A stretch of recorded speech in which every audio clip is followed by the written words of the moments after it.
G'day everyone, welcome back to Free Kick, the official AFLW fantasy podcast for our end of week 2, pre-week 3 flagship podcast episode. And it's a bit of a different one today because it's a skeleton crew. You've got me and then you've got Jono. Jono, I'm going to ask you how you're going, but I feel like I already know the answer given what the current AFLW ladder looks like. I mean, the Hawks are on top of the ladder. What more can you want? You know, life is good.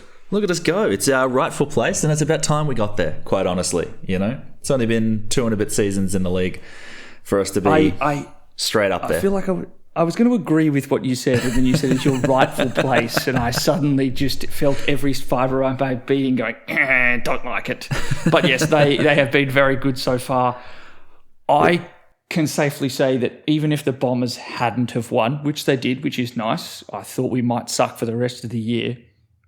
The highlight of the week is clearly Ebony Marinoff with 191 with what is undoubtedly the best performance of fantasy of all time. Final game of the round with a captaincy.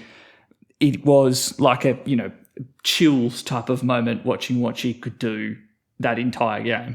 Yeah, it's unbelievable. I mean, I've never had a captain go anywhere near that big in my life.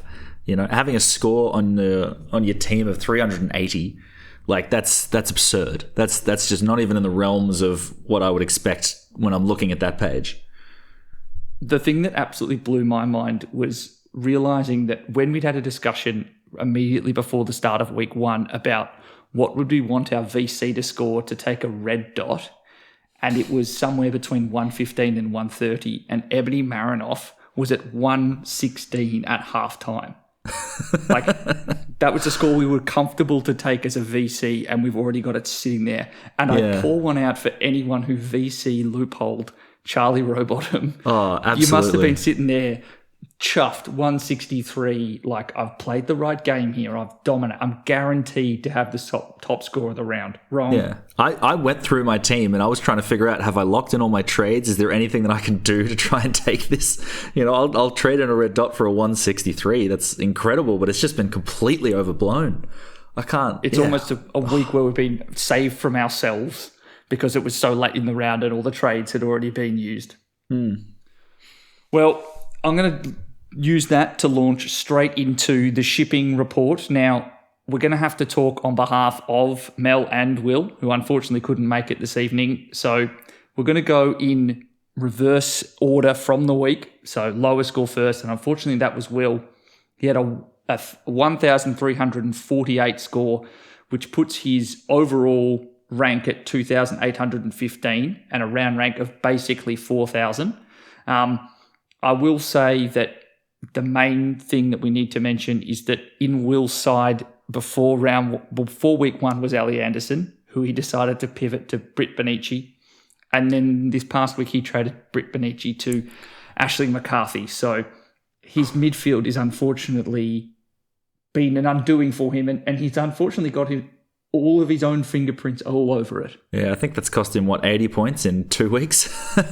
That is almost difficult to do.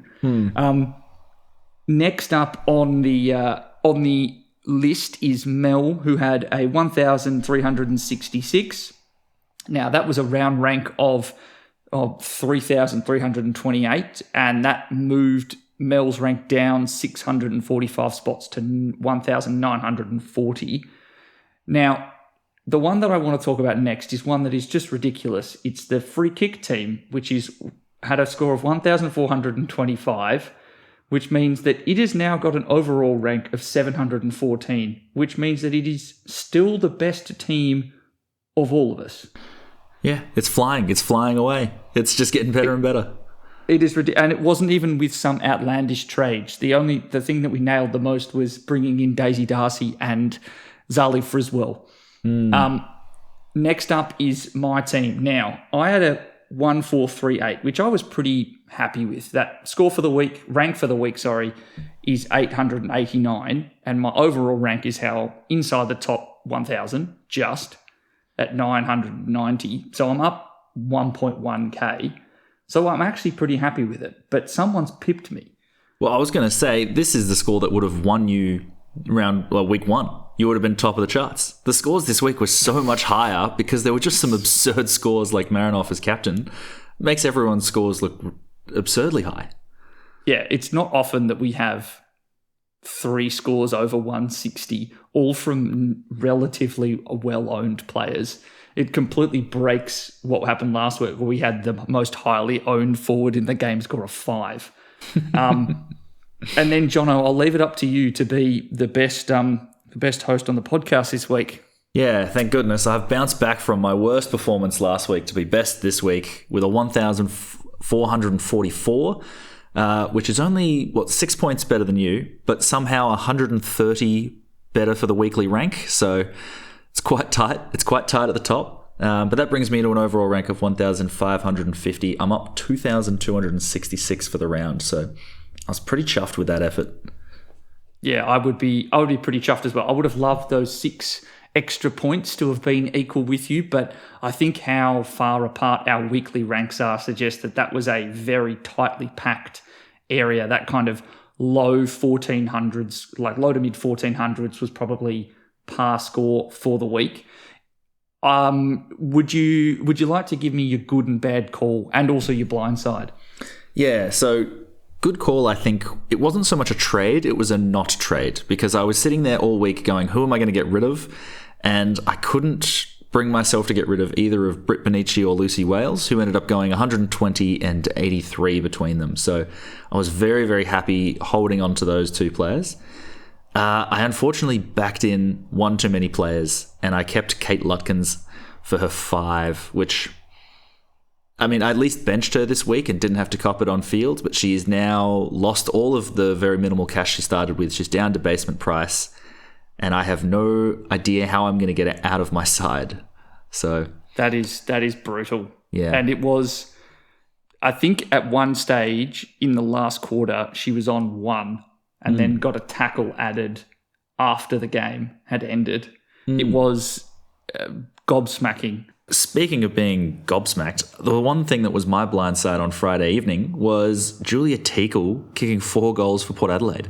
She was sensational. She was taking marks all over the ground, and the only one who seemed to be able to do it in the wet conditions, and was kicking goals from, deep in the, nearly outside 50. It was a really impressive performance, and as someone who was betting on Ash Saint or Gemma Houghton to be able to do that, it was very surprising. Did not see that coming at all.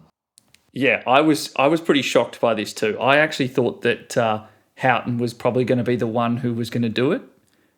I did not have on my bingo card Julia Teakle kicking 4. And I think at one stage she had 3 goals from 3 disposals and 3 marks. And in a game where it was so wet that no one was taking marks, it was actually ridiculous. Yeah, no, that first half she was dominant. And it was a tough day. I think that first half the rain was really coming down, and the MCG is, obviously got very good drainage, but there's not so much she can do. It was very slippery, and there are a lot of marks being dropped. So the fact she was able to hang on to them, I thought she was very, very good.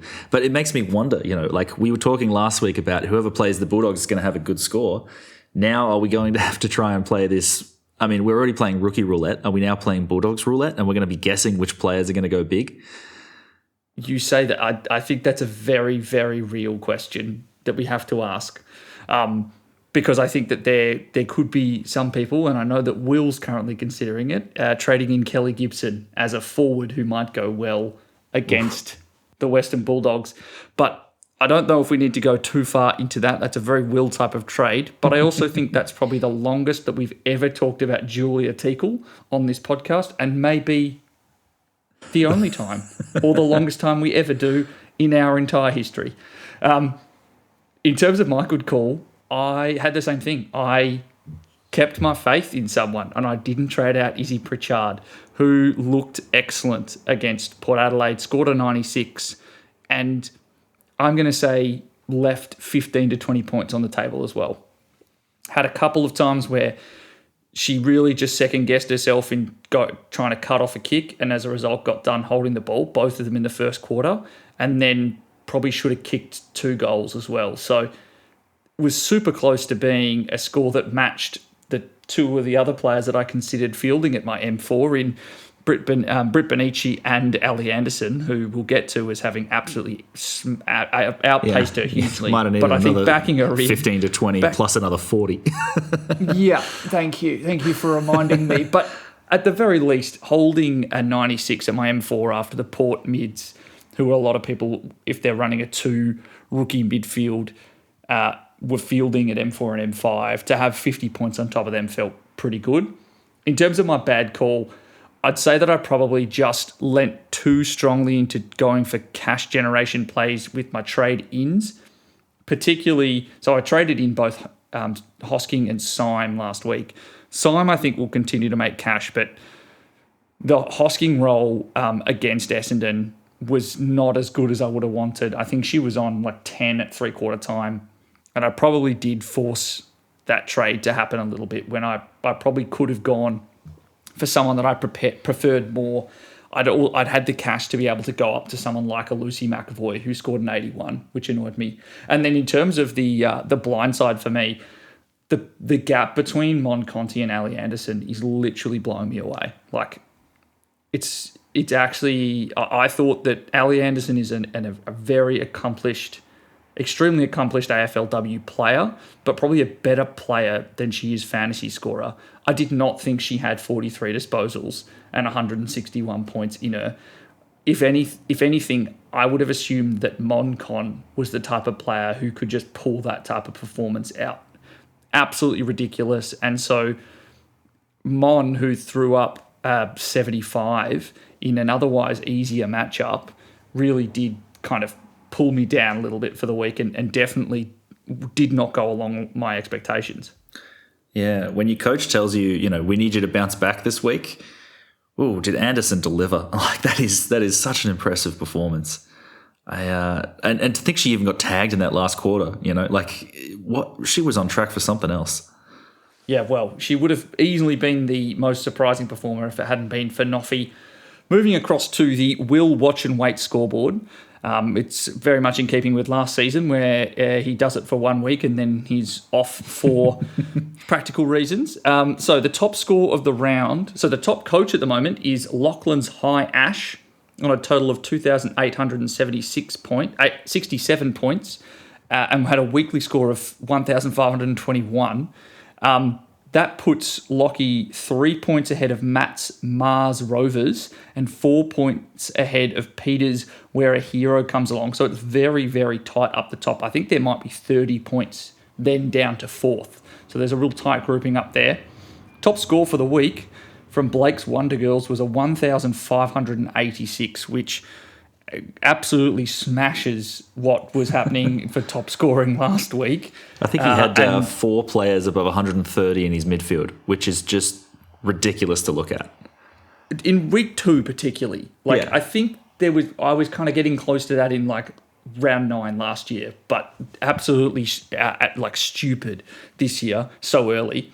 In terms of the top 100 score, or the score you need to be inside the top 100, it's 2,730, which meant that you needed to score a 1,445 to hold rank at 100. So, Jono, you didn't gain 1 point. You're 1 point back of the top 100 mark, and I'm miles back with 7 points behind. But I still think that the gap between like 100 and 1,500 rank is so tight. Like we've seen this week that all it takes is a popular player, Mon Conti, having a bad week and Ali Anderson having a huge week. And it can be close to 100 points from just that. And it's not that ridiculous as it appears. For our free kick league update, we've bounced back massively. We've now got 25 teams in the top 100, and that does include Peters when a hero comes along, who was the guy who's in third by only 4 points. So big improvement from the free kick league. Please do keep signing up. We love to see how the listeners go across the competition, and I like to be able to find an easy way to peek at kind of what people's teams look like and how I can prove my own. But that means now we can move across to the week that was. Now, last week we had suspensions at the time we were recording this podcast, but the AFLW has not been so kind as to arrange that for us this week. So what we're going to do is just going to run through some of the major injuries from the weekend. Jono, I believe you've drawn up a quick list for us. There is, and I don't think there's a bigger one than Chloe Malloy, who was laid out with an ACL, and she's going to be out for the whole season. That is a massive, massive dent to Sydney's finals chances. I'm curious how that's going to impact them for the rest of the season. Obviously, she was a big part of their midfield last year. We were talking about how we expected her to be a big part of the forward line more so this year. But having that option taken out of their hands is not great at all. So if I was to ask you who is the biggest fantasy winner from this, who would you say it was?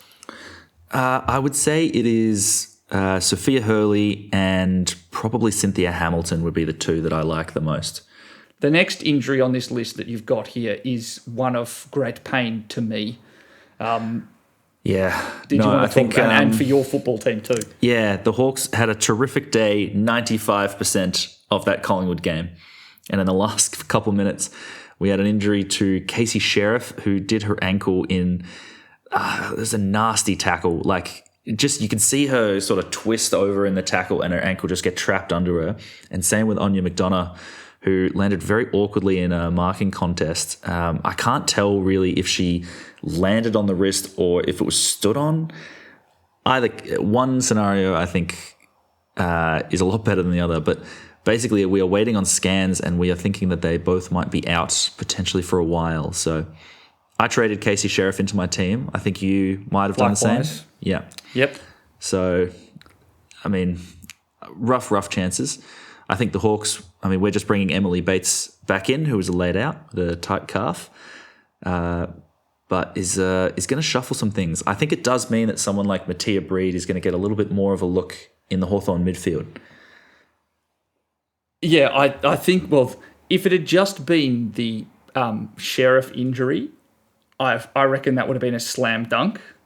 The thing that complicates it is McDonough, if she's out as a forward. Yeah. I have also liked what I've seen from Breed playing forward, particularly that's in the second and third quarters against Carlton. She was a wrecking force inside forward 50. So I think it's going to be a real tough choice for the Hawthorn coaching staff to decide where Breed spends more of her time. Yeah, I presume that she and Fleming make up the majority of those minutes that Sheriff was getting. I think she's one it really depends how much. I think they want her in the midfield. They've been doing a big effort. Even during that Carlton game, it's not so much, she sat forward quite late in the game, but a lot of that second quarter, she wasn't so much playing forward as just pushing forward because she's got that aggressive run. So I'm hoping that's what keeps happening. We'll see. The next one on the list here is Lauren Pearce, who was also laid out before the Melbourne-Brisbane game.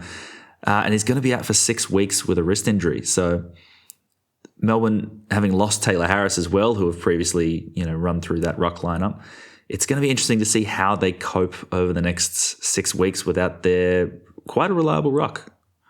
And it seems like God just decided to smite any key position player either off the Melbourne list or with injury, because it's now Harris gone, Pearce gone. They've removed Libby Birch for a better team, apparently. And it's just really making it uncomfortable. Every week we hear an injury at Melbourne that makes us go, can Kate Hall stay in the midfield? And it just makes me very concerned. Well, we're going to move now into this week's hot topics. Now, much like last week, we're going to start off with Believe It or Not, because I think it's really important at this time of the year to assess, is this a flash in the pan or is this something that's reliable? We'll do a bit of a breakdown by position, and then we'll talk about the Uber Primo mids, and then we'll also talk a little bit about team structure heading into the bye round / double game weeks. So, Believe It or Not first up. Jono, you've prepared a list of scores that you probably want to discuss from like the defenders. Which ones are real at the moment? Are they real or are they just complete flashes in the pan? Yeah, so I suppose I've tried to divide them into two categories. And in one category, you've got people who are giving us one good score and one bad score over the first 2 weeks. because some of them I trust and some of them I don't. I think Emma Carney, for example, went 57 in round 1 and then 101 in round 2. And I think she is closer to the 101 than she is to the 57. I would be happy to back her in. Similar with Beck Webster, who put up an 89 in round 1 and 50 in round 2. I'm more confident that she's going to be, a premium scorer. I think the 50 is just a drawn, tough game against last year's grand finalists in North Melbourne. I think she'll be pretty reliable here on out. And I think this is now the second week in a row where North have shown themselves to be a far tougher defensive matchup than in last season, where their entries were a lot worse and they were very wasteful inside 50. So as much as it had been a green on the scale of hardness, I actually think North is now a very tough red matchup for defenders. Absolutely. But then we get to some more interesting players. I think the first one we need to talk about is Jess Hosking, because an 87 was followed up with a 36. Now, I expected she kicked 2 goals in it was essentially a best on ground performance in that first round. But I expected her to fall back a little bit, but a 36 was quite disappointing. Could not get near the ball, and it was very frustrating to watch. Had to tackle her way, essentially, to a decent score. And I say that, and she only scored 36. I think the thing that I had failed to consider was Jamie Harkin being named took away from some of her time up in the midfield, and Hosking was mainly playing in a forward, and the Bombers were not able to blow away the Eagles on the weekend, but their ball dominance was telling. I think it was 14 inside 50s to 1 or 0 in the first quarter. Like, that's the kind of ball dominance we're talking about, and Hosking was either on the bench or sitting off half forward, because Harkin is only playing 50% time on ground, but if she's on ground, she's in the midfield at CBAs and around the ball, because she's had a far less expansive preseason. So that's what I think probably had an impact. I'm also wondering if it was Emma Swanson coming back too, who is also very influential between the arcs. So I'm interested to see. I think this week they've got the Bulldogs, and then after that they've got their double week. And so I wouldn't be trading her out if I had her, but you're not trading her in though. I'm not trading her in, which is the key thing here without another week. So I'd be hesitant there. Another player is Maddie Newman, put up a 50 in the first week, but then bounced back with 101 this week against the Fremantle Dockers. What did you make of her game? Incredible. She has full license to roam up and down the ground, and it was a game where the kind of key players at Adelaide were essentially allowed to do whatever they wanted. Newman has a great kick inside 50. She gets back across half-back, essentially just plays a very expansive wing role. And I think it's the quality of the wingers at Adelaide and all of their outside bodies that actually make them such a good side. Like, they really don't have that many weaknesses on any level of the midfield. You kind of in and under players, first receivers, outside. And I think Maddie Newman is closer. Well, she's closer to 101 than she is 50. If I was to guess where it would be, it's probably in that mid to high 70s that I think she can average, with the only caveat being that, again, Tia Charlton is still missing from that side. And I do think that her role as a half forward moving into the midfield then fiddles around with where Chelsea Randall plays, which may have some impact on how much of the ball that Newman can get. Yeah. No, I think Tia Charlton coming back is going to throw a lot of chaos into the works, because we're definitely going to talk about Chelsea Randall soon. That was a miss. Yeah. My only main concern with Newman, Randall, it's hard to trade in a player that's about to play the Hawks. I can't do it. Every time I do, it goes poorly. I'm unhappy no matter what the situation is. So, well, the Hawks have allowed some decent scoring in the past few weeks, even if they've just decided that they're going to be extremely efficient inside 50. If we want to go to efficient inside 50, it would be incredibly incongruous to then move across to a Western Bulldog. Elizabeth Georgia-Stouthers started with a 5 and now a 60. You watch this game live. Yeah. Which is she closer to? Oh, I fully believe the 60. Like she looked exactly like what I had expected from her this season, exactly what she was doing end of last year. If that was a dry game, I think she holds on to a few more marks. That's very easily a 70. The only thing in this game that makes me a little worried is that Jess Fitzgerald was very quiet. And that was the main, I suppose, distributor comparison point that I had for last season. Fitzgerald was just, I don't know, not really around it, whilst Georgia Stathis, I think she was always available for that extra handball, that extra short kick, and very vocal, which really came through at a quiet MCG. So, yeah, a 25 from Fitzgerald scares me a little bit. And then there was also Lauren Ahrens, who is taking more of the kick-ins than I was expecting, to be honest. I have some concerns. I don't know if I'd want to trade into it just yet. I'd like to see another good performance or better performance from the Dogs. The other two to quickly touch on, Geordie Allen was a trade-out target last week, followed up with a 63 this week. Is this another team at Collingwood that's just a little bit too, hot and cold across their distributor line? Look, it could be, but I'm fairly tempted because, Georgia Stathis and Allen are two that I'm actually looking at quite a lot this week. They've both dropped about 200k, which is just, for someone who has been so reliable in the past, like they're in a price bracket where I think they're heads and shoulders above everyone else. So if, in my shoes, I'm trying to get rid of a Karen Peterson at 619k. If I don't want to climb too much in cash, it's pretty much a sideways movement to get to either of those two. And I trust them a lot more. Yeah, I think that's pretty fair. Otherwise, you're trying to hit a random kind of random mid-pricer that becomes this year's big riser. I definitely appreciate the play.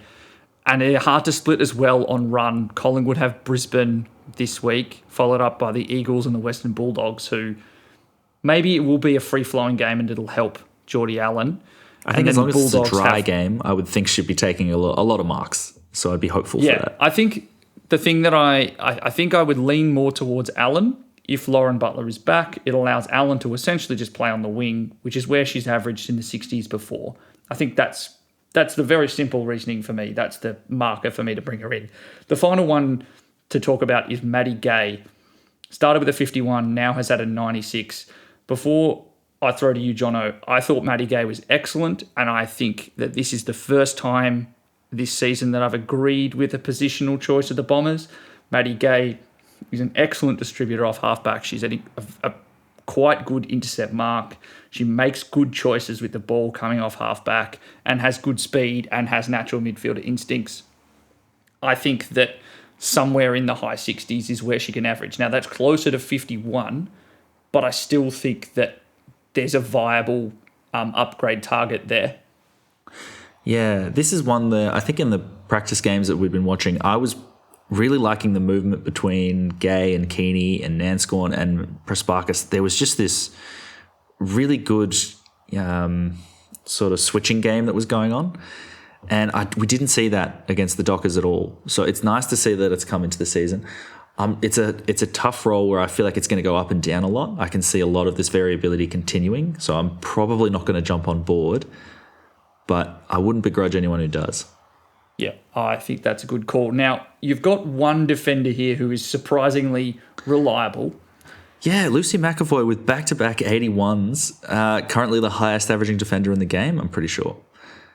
Yes. Which is wild to me. I did not see this coming at all. It is wild to me as well. It's one that, it's great. If you've started with Lucy McAvoy, power to you. That's an excellent choice. She's looked great. I am concerned by the fact that Sydney didn't look great on the weekend and they're now missing their best forward. Oh, okay, I shouldn't say that. That's rude to Beck Privatelli. A talismanic forward, let's say, in Chloe Molloy.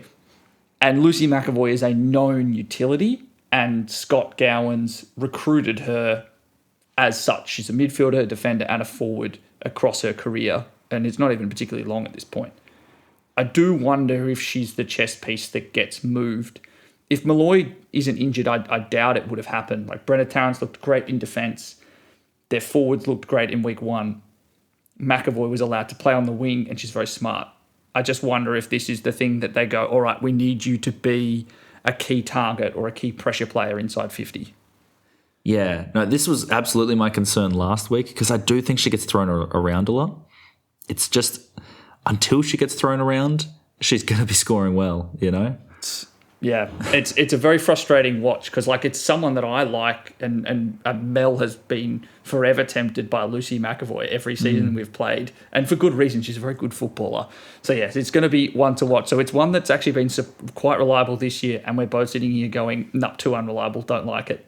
On the other end of the scale, though, we've had someone be surprisingly unreliable, and that is Ali Morfitt, highest averaging ruck from last year, but has come out this season with a 58 and a 57 to start the season. I imagine there is a good portion of coaches that are currently sitting with at their R1. What do you do with her? It's one where I think if you've got Morfitt still, you're victims of bad injury reporting or lackluster injury reporting because her time on ground is what's really killing her. And I do think as well that it was a pretty excellent game from Sim Nolder on the weekend. So I just don't think... I think it's a trade, to be perfectly honest. I think you need to cut your losses here and try and find someone to make cash with or to get better scores with, because unfortunately it might be 3 weeks or 4 weeks before Morfitt's back at that good time on ground again and healthy, is my concern. But again, I can also make the case that you should just hold her. A lot of people might want to trade her in later, get ahead of the comp by holding her. Yeah, I can imagine though that in the meantime you're going to be putting up low scores, and then when she starts scoring well again, everyone just jumps on board.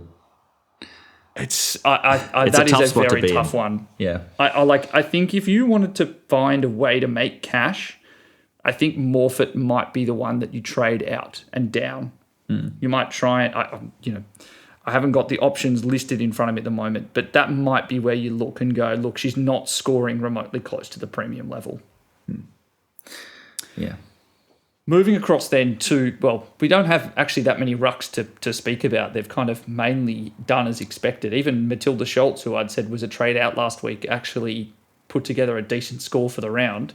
For the forwards, surprisingly reliable. We've already mentioned her, so I'm just going to throw to her straight away. Chelsea Randall has now had a good role with CBAs and scored a 57 and an 84. Which is she going to be closer to? Well, this is the question, because I get the sense if she holds the midfield role that it's the latter. And I'm really, really keen on it. I think she's the player I'm most keen to trade into my side. There are just two large asterisks. One is that she plays Hawthorn this week, and so I can't do it. I won't do it, and I hate it. The second one, and it's probably the more important one, is that Tia Charlton hasn't been playing and is either going to come back this week or next week. I think she was listed for some time around now. The injury reports have been very unclear. So I actually have an update on this one. I read on the Adelaide website, they were saying that Tia Charlton was either, and this was last week, either going to play half a game in the AFLW or half a game of their weekly scratch match for, I'm assuming it would have been both of the WA clubs and Adelaide would put together a team. So it sounds like she is very close to being back. Yeah. But at the same time, she also had more CBAs than both Marinoff and Hatchard on the weekend. It does feel like Adelaide are just playing around with their food a little bit. Hatchard went from 18% CBAs to 80 or 60 or whatever it was. Noffy's gone from near maximum to 50, I think, this week. 56, yeah. Wild. And it didn't seem to matter on the weekend. Noffy got to wherever the ball is. I think it's a fascinating thing for Adelaide to do, which is earlier in the season play around with these superstars off half-forward lines to make it easier to break tags in finals. It's annoying for fantasy because we're trying to predict roles and find predictable players. But, yeah, Randall is a fascinating tempter for me. Only person that I might like more is the other one in here, which is the Frizz. Zali Friswell from Geelong, who's at 15% owned, and I do envy all those who traded her in, including the Tamara Smith of it all in the free kick team, which is just me too. Started the season with a 78 and then followed it up with an 87, and that's against Melbourne and then North Melbourne, two challenging teams from last year. I think playing on that wing, really following the footsteps of some of the other breakout wings we've seen in previous years, I really like the role. I think she's going to do a lot better against what would you call it, like Carlton? Yeah, less common, less highly ranked opponents. So I think a lot of people are going to trade her in, and I think that all those people will be justified. I wouldn't have any complaints. Well, we can go then to the unreliable. Why don't we go to the predictable but unreliable first in Katie Brennan with a pair of 51s, which was the score for the round, by the way. Yeah, so it honestly seems like I almost put both of these unreliable players in the same category with Courtney Hodder and Katie Brennan. I think both of these players we were trying to get off to hot starts, whether it was mainly due to fixture. But we've seen that Katie Brennan just hasn't really been able to put together a big game, and Courtney Hodder hasn't got the midfield time that we were expecting. So my question is, we've got these players that we expected to be top fives. No, I don't think there's a single forward line out there that is really hurting. Like if you look at the top ranked teams, a lot of them are running 3 rookies in their forward line. A lot of them have Hodder and or Brennan. I don't think you're necessarily being hurt by holding them, but if you wanted to get the edge, is it worth moving them on? I think that the pursuit of as many premiums in the midfield is a more worthy path than, say, Hodder to Randall. Just for the time being, just knowing, and we'll get to midfielders, like the uber explosive midfielders we've had in a minute. I still think there's a world where Courtney Hodder will spend some more time in the midfield, and watching her on the weekend, she was still allowed to play a little bit of time higher up the ground. Just one of those days where tackles would knock away the ball and it would just bounce to a Melbourne player. You know, hasn't been able to impact as much on the score sheet, but we all know that she's a goal sneak who can add those +9s and +12s to her score. And then for KB, yeah, that was I thought, having not traded her in, I was in for a dark afternoon because she was on 35 at quarter time. But then I think they switched Izzy Huntington across to her after Pepper Randall had been her opponent in the first quarter and had been absolutely roasted because KB couldn't drop anything. It's another one where I think we've played this game long enough. We were always tempted by KB because she can put together 3 weeks in a row of just 75, 75, 80, just super, super consistent. And I think that player is still there. So we're just riding it out. I think we're just riding it out at this stage, frustratingly. It really hurts and sucks to be like this person who we thought was a premium and he scored 250s in a row is not worthwhile trading out. But, yeah, I just think that's the spot we're in with this forward line. No, that's fair enough. Well, you say we should chase midfielders, and there's been some high-scoring midfielders this week. We're going to kind of start between those that are a little bit lower priced and work our way up. I think Ash McCarthy is the player to talk about last week. Went from 139 down to a 78 this week. One of the most traded in players. Where do you see her landing? So I still think she was the best scorer for Fremantle. She was, by a margin, yeah. That was also something funny about their scoring. It was very, very even. So a 78 was their leading scorer, but I feel like they had about 5 or 6 scores in the 60s. In the low 60s, yeah. I think she lands at 90. Yep. For her average, which I haven't actually got her priced up at the moment, is probably a little too close to comfort for trading her in. She's priced at 91. I think where she's priced now at this 1 point, just below 1.2, is probably what I think she averages. If you've got her though, I'm okay holding her. Her break even is still 78, and they've got an excellent matchup this week in Port Adelaide. No, that's good to know. Ellie McKenzie was another one who had a little bit of a doubt. She was impressive in the opening week with an 81, but slid down to a 52 against the Giants. Yeah, the thing that worries me here is that was also, I think, adjudged best on ground by the coaches. And with Isla Sheeran still to come back in, I think this is the type of player where if you're looking to get an uber premium midfielder who has an early double game week, that this is the launching point. You go, all right, like I need to configure my trades to generate a bunch of cash to do it. Or if that's the way you're thinking, Ellie McKenzie's the launching point. Yeah, no, absolutely. Another one that we talked about a little bit last week was Eliza West, who had 106. This week, just a 68. And I did a little more digging last week, and it turns out that she had a record for the AFLW in contested possessions. She had 25 to get that high score of 106. And she's not going to do that every week. It is that like is 25 of her impressive. 28 disposals were contested. That's absurd. Jeez. Even in Ali Anderson's, what was it, 43 this week, only 22 of them were contested, which I believe is the pittance. second in the record count now. So Weak sauce. yeah, I'm not sure we can back Eliza Weston to do that every week, so I'd be happy to sort of move past her. Yeah. If we want to talk about let's talk Port. Yeah, we've got three of the midfielders there in Sashi Syme, Shanae Goody and Piper Window that have all had one good week and one down week. For Syme and Goody, it was an 83 and a 75 in the opening round. For Window, it was a 69 in the latest round. But all of their low scores have been quite low. To me, the question is, would you run a second rookie on field?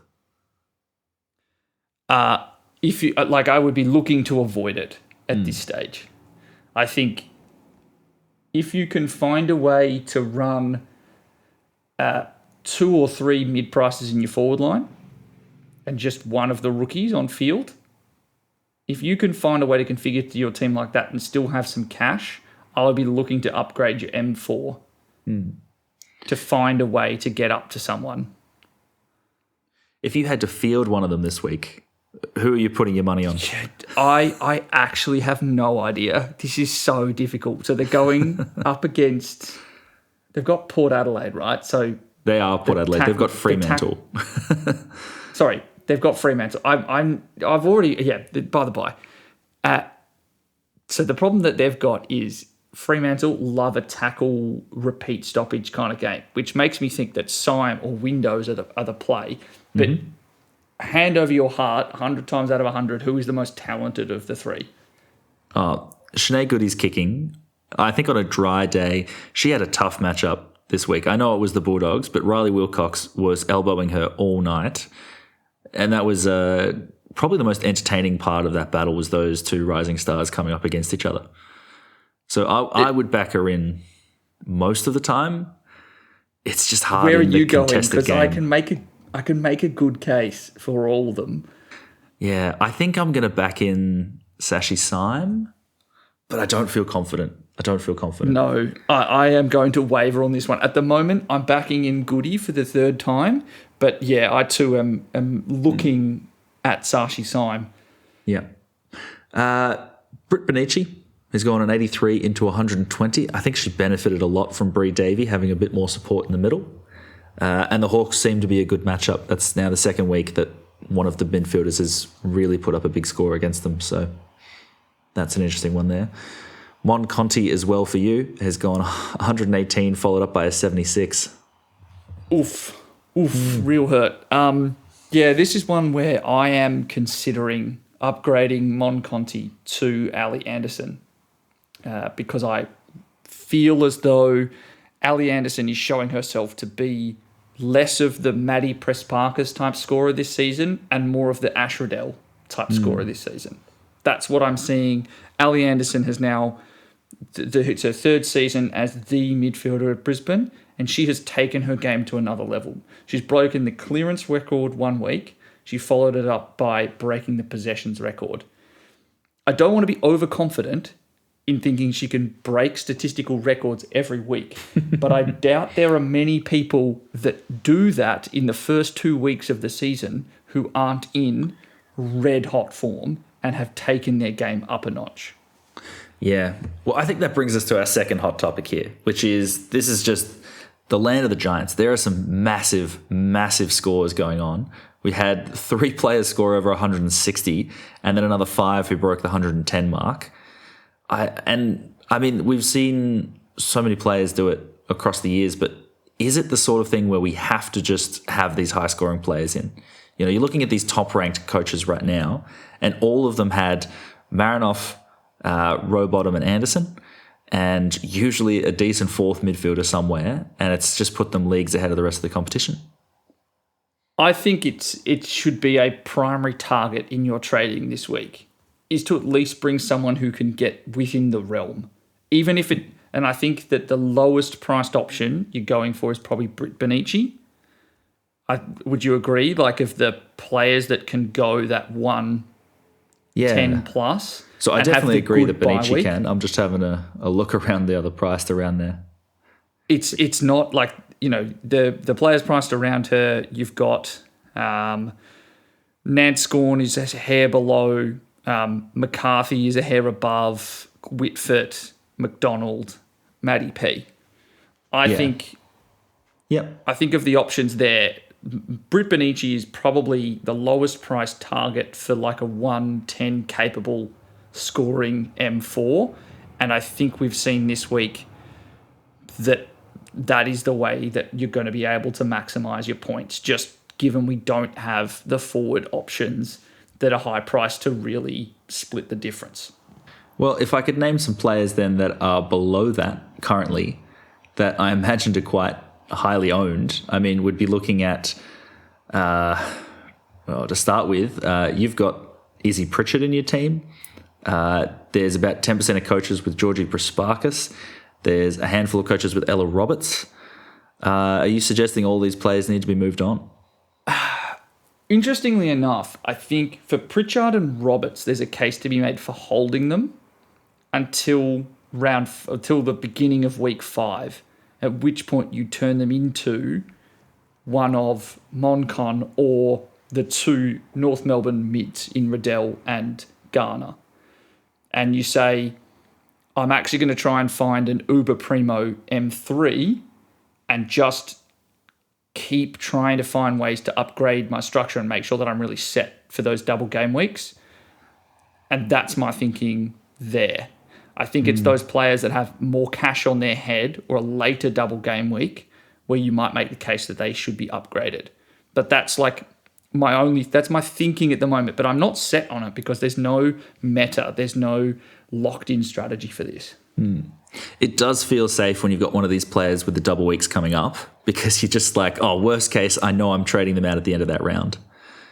Yeah. It's like I feel comfortable saying Izzy Pritchard could average what I want from her, which will be something like on the weekend at 90 or 95, and she will still be someone I will look to upgrade in week 5 and take to an Uber Premium. And I'm not just like breaking my team to try and make it happen ahead of time. I'm comfortable with that strategy. Yeah. Well, the hard part with getting these extremely high-priced players in is that you need to find a bucket load of cash. So, let's move along to rookies. Oh, actually, no. Before we go rookies, we need to talk about the rookie. The rookie, because I think this is something that's been floated by a few coaches online this week, and it is the idea of trading away our ruck and just playing Eilish O'Dowd on field. Yeah. I'll throw to you first. Do you have an opinion on this? Like, to me, I think she's looked excellent. Yeah. So that's firstly, I think she is more than capable of putting up enough of a score to play on field. I think any coach that started with this play, I get why they're doing it. The challenge for me here is the double week that O'Dowd has is in week 7, which is quite late in the piece. So if it was a little bit earlier, you could sort of run up till there and then trade her out and have, a long period after that, then I would like that a lot more. But in the meantime, I'm looking at, I've got Lucy Wales, and I think it's week 6 that the Hawks have the double round. And I like the idea of playing Wales on field in week 6 and then bringing O'Dowd on field for week 7 and then trading out one of the two to sort of have one play for the rest of the season and the other one use the cash after that. Yeah. I totally see that strategy. I think the other thing that I'm concerned about is the alternative options that exist. If, for whatever reason, and Cam Bernasconi has shown himself to be a fickle selector, additional rucks get picked. Like, Fleur Davis has not been named in weeks 1 and 2, but she was very highly rated as a junior, very highly rated in her draft class. If she gets picked, I do get a little concerned that Ailish O'Dowd will be extremely impactful, but not around the ball as much.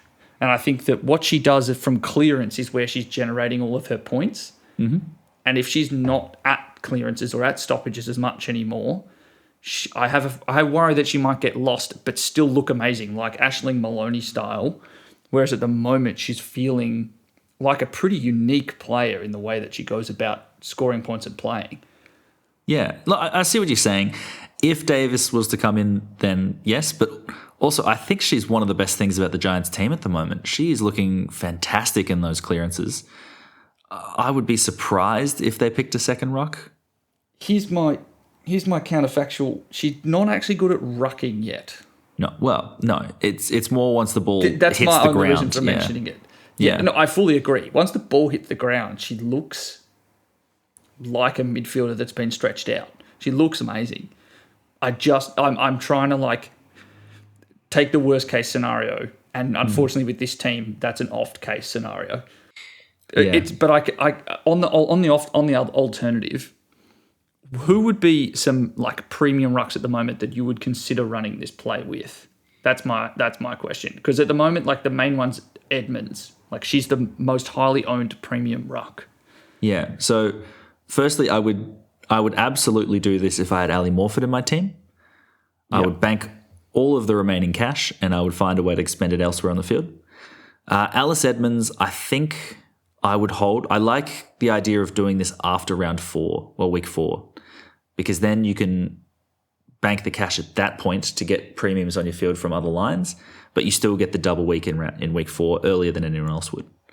So that to me is a good one. I think, if we've been talking about the scores that Matilda Schultz had last week, I'd be looking at it. But I'd be a little bit hesitant having seen her put up a better score this week. I would be a lot more comfortable holding her if we had seen Olivia Levicki get dropped. But otherwise, I think most of the rucks are scoring about what you would expect them to do. Yeah, agreed. Yeah, I think, it's Edmonds, Morford. And I think if you've got Schultz, I'd sign off on it. I see the value in doing it. Looking at the highly owned other rucks that are out there, you've got about 10% on Mim Strom, another 8.5% on Frederick, 7% on Allen, a good chunker on Wales as well. Bree Moody might be one that I'd consider moving on. I think if I had Bree Moody, I would do it. But anyone else, I think they're pretty much doing what you would have hoped for at the start of the season. So I wouldn't be chasing it just yet. Yeah, I fully agree with you. And I think there's also something to be said for Poppy Kelly is a good ruck, but she's not dominant ruck when the ball hits the ground. Ailish O'Dowd plays up against Lauren Bella, for example. I would expect her to struggle to get a hit out. And then that 75 might become a 50. And then you kind of like, okay, I might have cooked. I might have jumped the shark a little bit here. So this is the other part. If we're not necessarily getting our cash from O'Dowd, then to me, we almost need to be looking at cheaper targets on other lines that we can potentially look at. And this is why of the devil. This is why I talk about a Geordie Allen or an Elizabeth Georgiou-Stathis or someone that rather than going up to that top tier of line, if you can just save a little bit of cash by going to one of these options when you're moving on, say a Sheriff or whoever you might be moving on, then to me that might help you take a Pritchard up or a Mackenzie up in the midfield.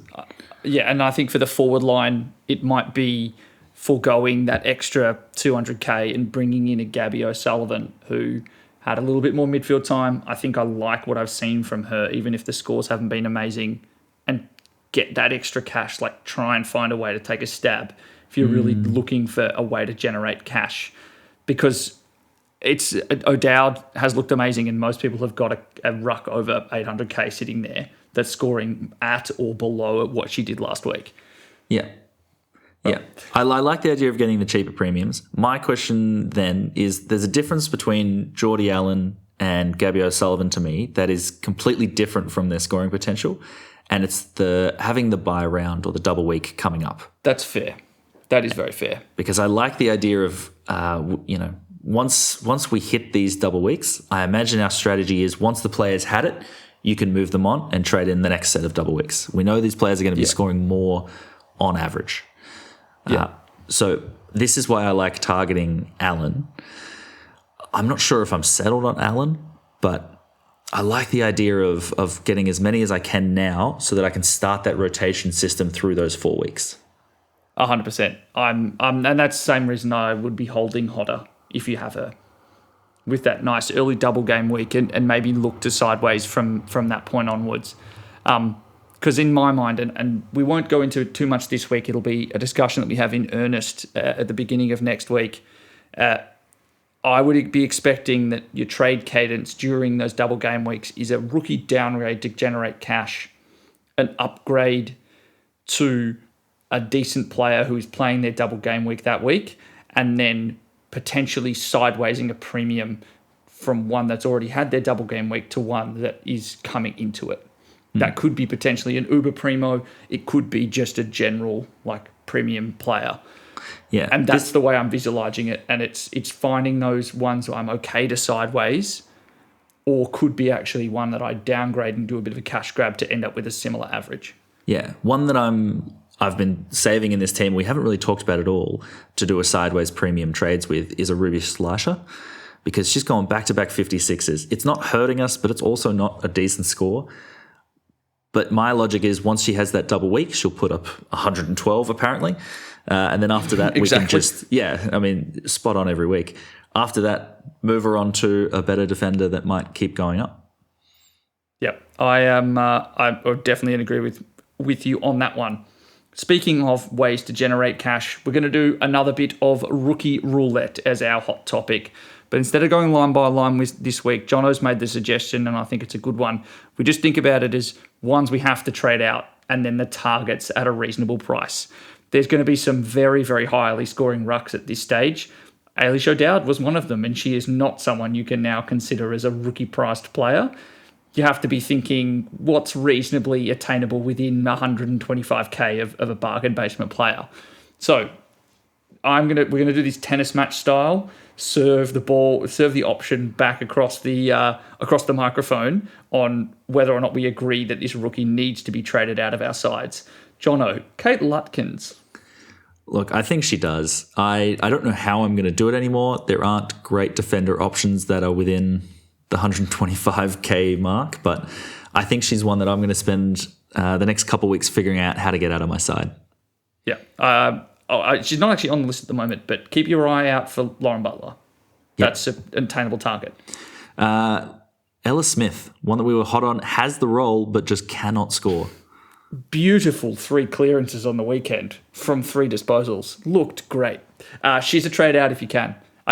In the forward line, I think there's fewer options than even in defence. Don't force the trade for no reason. It may be that she becomes the loop. Now, moving across to me, Annalie McKee, speaking of players that scored 10 that we were hot on in the preseason. Yeah, look, I don't think she's a priority trade out, mainly because she's got that round 4 bye, and that first week she had a 40, so we know she can score. She's got the West Coast game this week. I think there's a potential for her to put it up again. Obviously, it's not always that easy, and we'll see what she does, but I think this is one that I wouldn't prioritize if I had Lutkins and Smith in my team.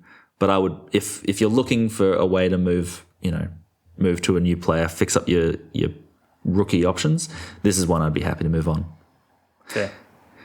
For you, a little more expensive, but Serene Watson. Yeah, this is a fascinating one. I think that she's right on the borderline. I don't think you need to hold on to her. She probably still has a little bit more cash to make, but you can definitely trade her down. And if you want to go to particularly a Lauren Butler as the option, I'd be signing off on it. The thing that I'm clinging to is the Bombers just allowed Beth Schilling to score a 67 in a Rising Star best defender on the ground performance, and that is a similar type of style that Serene Watson plays. Yeah, no, I think I'll probably hold her this week, but it's a tough one because she's just in that awkward price where you actually do make a little bit of cash out of her, unlike a lot of the other rookie options we need to move on. In my mind, it's perfect for next week because I'll probably want cash to be finding premiums to get in right before the first of the double game weeks. Now, one for you, Christy Lee Weston Turner, who is now bargain basement. She got to go? She's got to go. Yeah, no, just no 120k lost. I don't think she is going to put up the ceiling scores that she would need to get off a 300k score. So not a lot of hope there. Lulu Beattie. Yeah, I think it fits into a similar camp as Kate Lutkins. If you can get up to Lauren Butler, I think you can do it. Or some of the other defensive rookies. If you've got that spare cash lying around, I don't hate it. And she's got a later double game week. So switching to the other side of things, we've got some targets. Yeah. So Beth Schilling is one you've just mentioned before. Has the lowest break even in the game. Yeah, I think it's an only for break-even play because I don't know if she's going to have sustainable scoring. I think she's taken 7 marks this season and 6 of them have been intercepts. That should give you an indication of the type of player that she is and how it might not be sustainable. Jono, for you, someone who didn't play last week, Murin Atkinson. Yeah. Well, before I talk about Atkinson, I just want to say on Schilling, I think she's the only one on this list that has the potential to actually rise in price significantly over the next couple of weeks. That's fair. Because we've got the Bulldogs this week and then the double game the next one. I completely agree with everything you said, though. But Atkinson, I think, only missed last week because of concussion and actually looked pretty good in the first round, albeit in a losing Collingwood side. I think this is one that I would tick off fairly comfortably, to be honest. Yeah, it's a fair bit cheaper, and I think she's like 300 and something K. 308K. She only got 58% time on ground before that concussion happened. So I think that 26 would have been a 40. You know, it's not Perfect. It's not a huge score, but I think for someone at that 308, I mean, you can sideways Lutkins or Beattie or whoever it is, and I think you'd be pretty comfortable to say that they're going to have a better chance at making some cash for you. Yeah, agreed. Maddie Hendry. Yeah, I think I can tick this one off. She scored a 49 in the game against Hawthorn, missed last week because of illness. A bit more expensive at 387. But if you are looking for that slightly more expensive defender and Butler isn't playing, I think you can go there. Now, one for you, another early double game week player, Carly Ramos. Yeah, no, I think a good one. Obviously had a lot of midfield time in the early pracky games.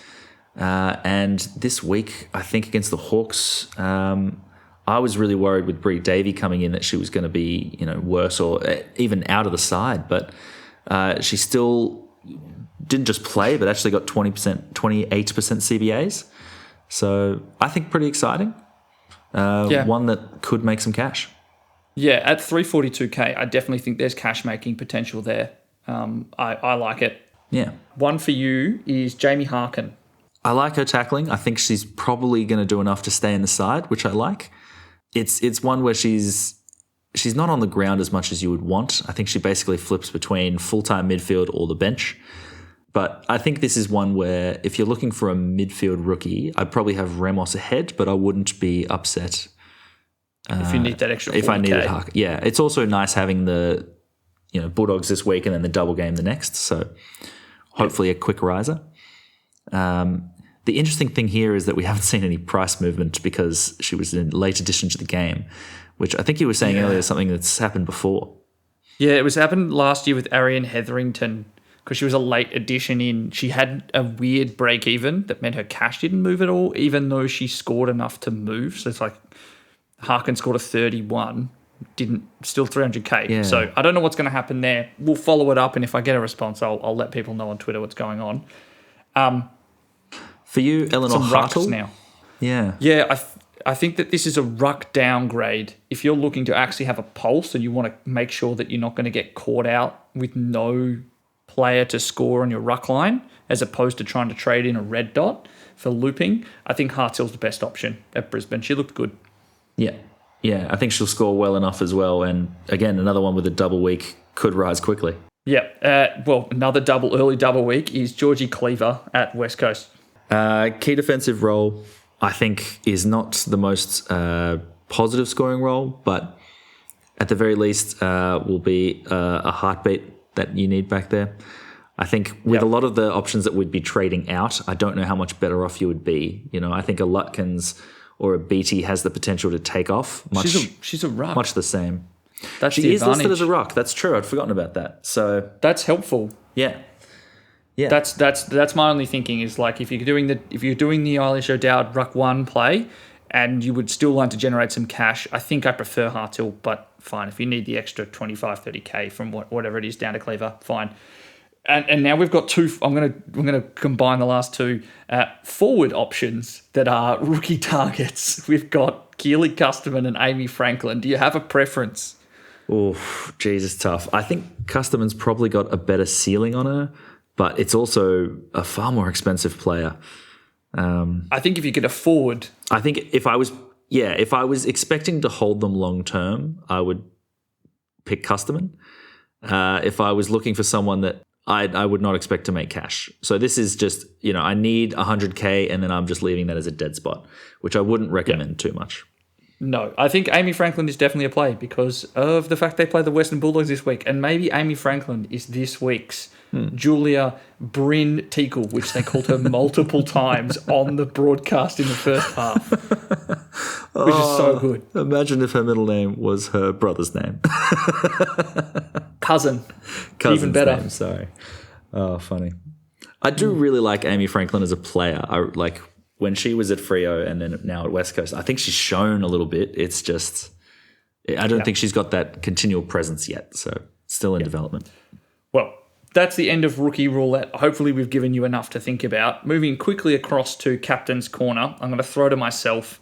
I think it would be tough to name anyone outside of Ebony Marinoff as the number one target for captain this week, going straight into Charlie Rowbottom as well as your 1 and 2. The tough thing was who to pick at 3 and 4. I was trying to choose between Hatchard and Anderson. I do think that the good scoring we've seen from a lot of players against Hawthorn is why I've preferenced Hatchard. I think Anderson is closely behind.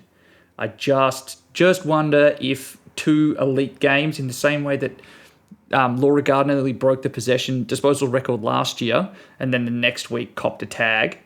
I do wonder if a Grace Campbell, for example, is thrown in there as a tag option because Anderson just killed Melbourne. They couldn't let her go with again. Giving no opponent. It would be incredible.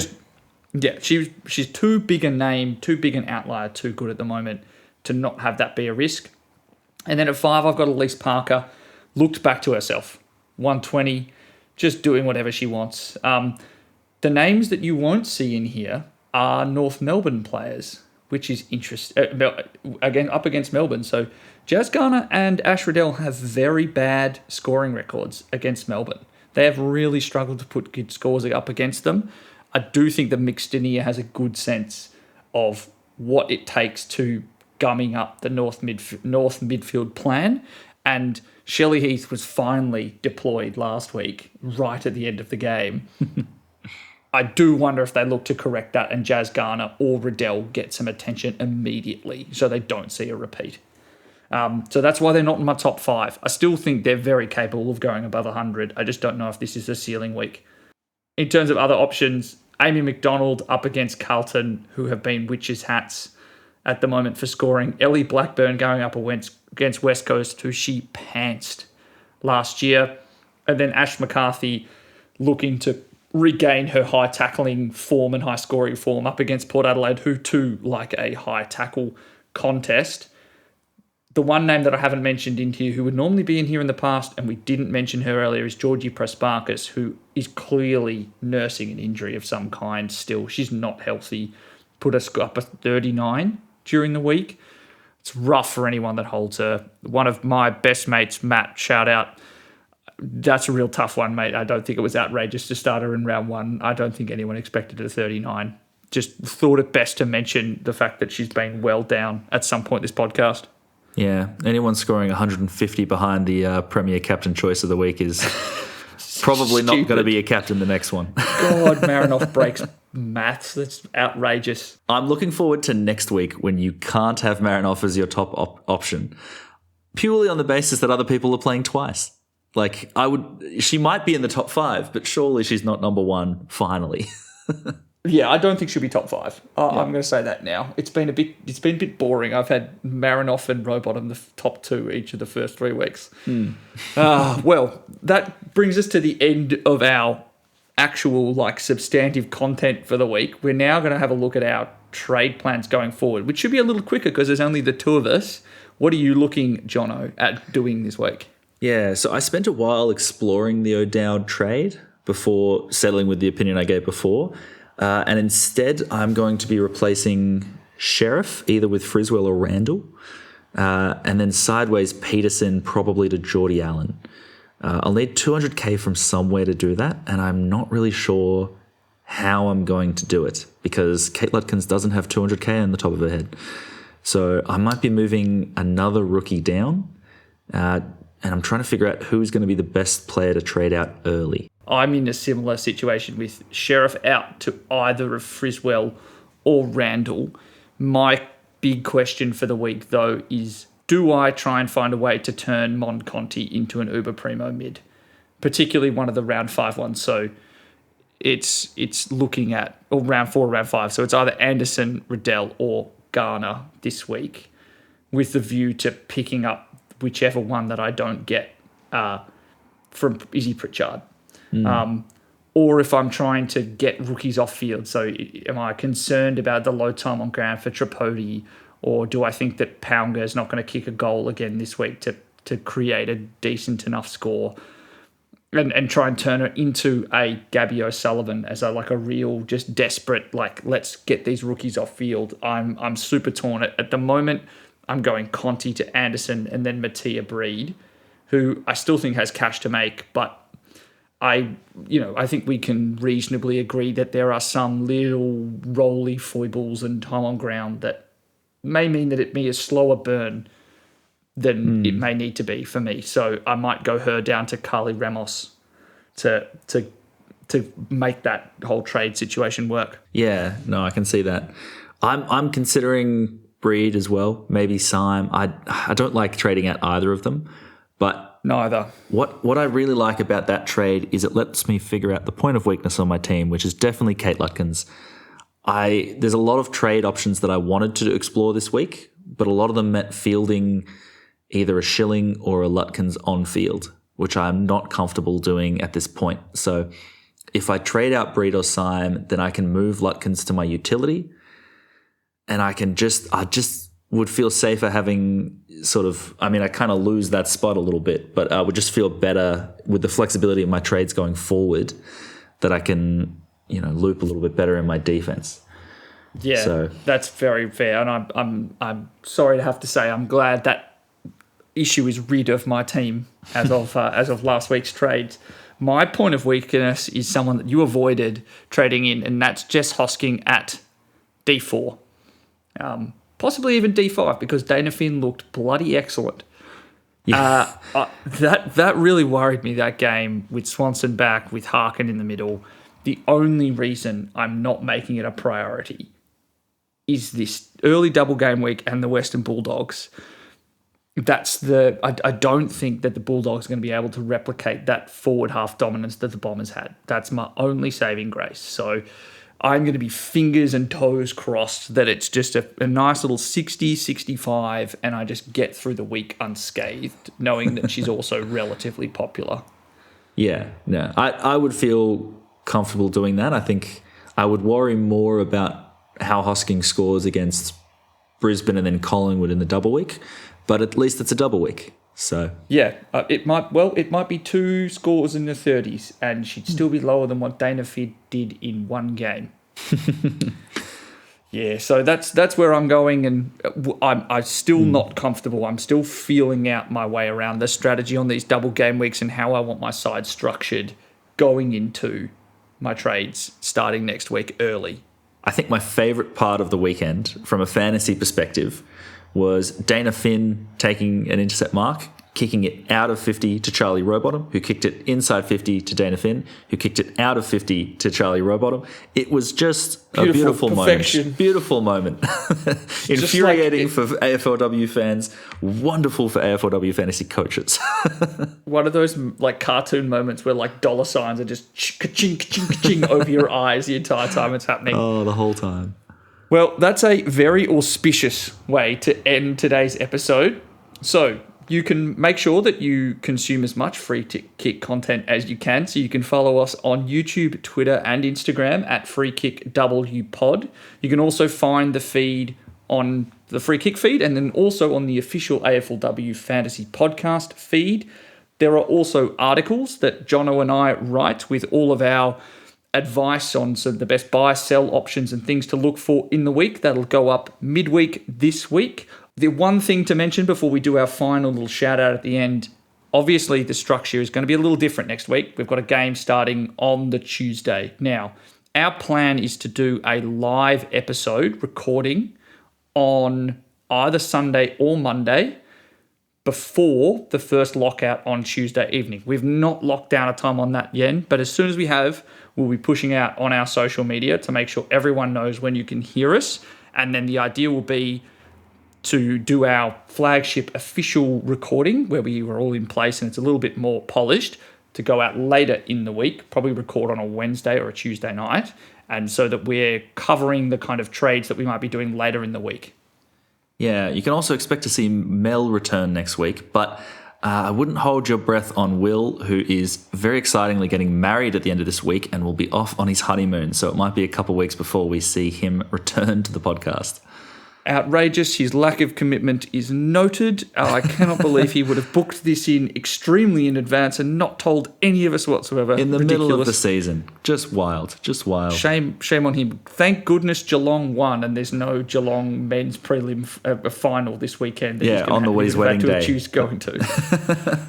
Yeah, exactly. So that's our situation for recording next week. Like I said, you'll hear from us as soon as we know and we've locked in a recording time for that end of weekend, early week live recording, and then also when you can expect our podcast to go out in your feeds as this kind of official flagship one later in the week.